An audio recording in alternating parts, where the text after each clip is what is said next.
Hi friends, it's Chris Kline here in the Discovery Center of Tyson. I'm going to make a product for you today on the stovetop. It's going to be a Greek-inspired chicken using our pulled chicken. Once I finish off the stovetop, we're going to take it to the kitchen and plate it up for you. So let's get started on the stove. First thing I'm doing right now is I've got my saute pan heating up. I've got a little bit of soybean oil that I'm going to use. It's a couple tablespoons. First thing I want to do is start to saute my onions. I've got some diced red onions we're going to put in there. And I also have some diced fresh tomato. What I want to do is cook down the tomatoes and get that fresh water out of there. And I want to start to caramelize and take the raw out of the onions. So this is the same procedure if I was going to do this into a tilt skillet or even into a steam jacketed kettle if I had the ability to saute in that steam jacketed kettle, which some folks don't like that.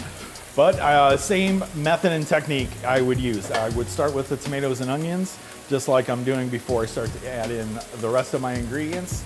And what I'm gonna do right after this step is actually deglaze with a little bit of white wine. And if I didn't have white wine available, I would either use a little bit of stock or just a little bit of water. What I want to do is actually pick up those caramelization flavors off the bottom of the pan and add that depth of flavor to our product. As you can start to see, the onions are starting to go a little bit translucent. So they're starting to turn and starting to caramelize a little bit. Once I start to see the edges of those onions start to brown, it's going to be a nice little indicator. I'm going to add in a little bit of chopped roasted garlic. Fresh garlic would work just the same, it'll just have a little bit of a different flavor.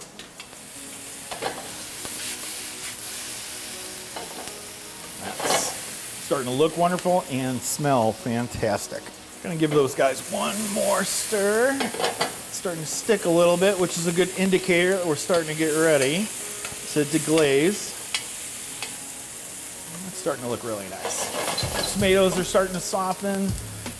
Onions are starting to go a little bit more translucent and starting to turn brown on the edges, so that's starting to look really nice.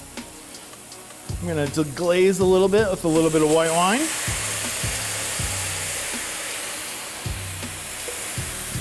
That smells wonderful. I'm sorry that smell-o-vision isn't invented yet.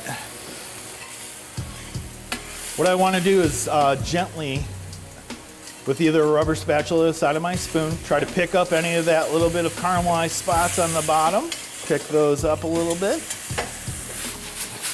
Then I want to cook that wine till it's almost dry. That's called au sec. So I'm going to cook that wine. All the alcohol is going to be gone from the wine now, so we don't have to worry about that. But we have a little bit of that wine flavor in there. Once that guy is almost to the point of au sec, and it is because we're not seeing pools of liquid, we're going to throw in some pepperoncinis that I've sliced, some capers. Give that a quick stir. Let that cook for 1 minute. I'm going to give it a fresh hit of lime. If you guys notice, I have not added any salt. And I'm going to let my acidity from that lemon and a little bit of that tomato and those punchy flavors from the pickled pepperoncinis to be our flavoring agent there. Once I've got all that in, I'm going to add some roasted chicken stock. Once I get that up to a simmer, I'm going to take it. We're actually going to turn the heat down, and then we'll give it a little bit of final seasoning. So I've got that product that's just starting to all simmer. This is our base, and the last thing I want to do is I'm going to turn the heat off. And I'm going to season it with a blend of oregano, rosemary, and thyme that I've just quickly run my knife through. And then we'll just give that a really quick stir.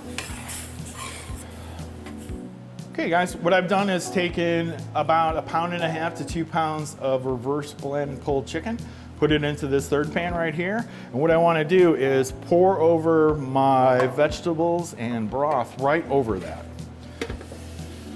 If I was doing this in a tilt skillet or something else, I might add my chicken into that and let that cook.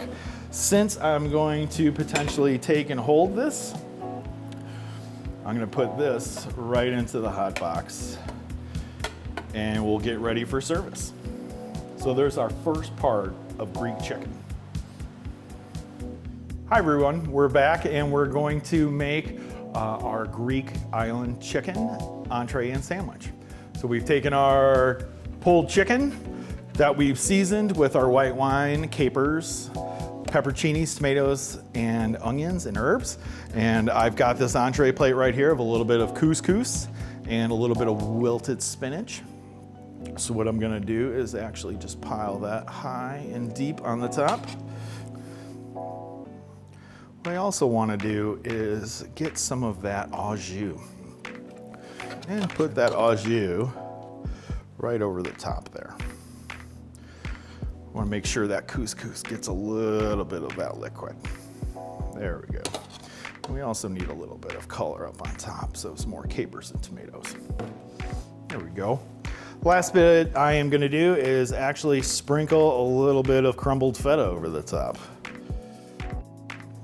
And I like the feta cheese, I really think goes well with this one as well. So here's our entree of couscous, wilted spinach, and Greek island chicken. Entree.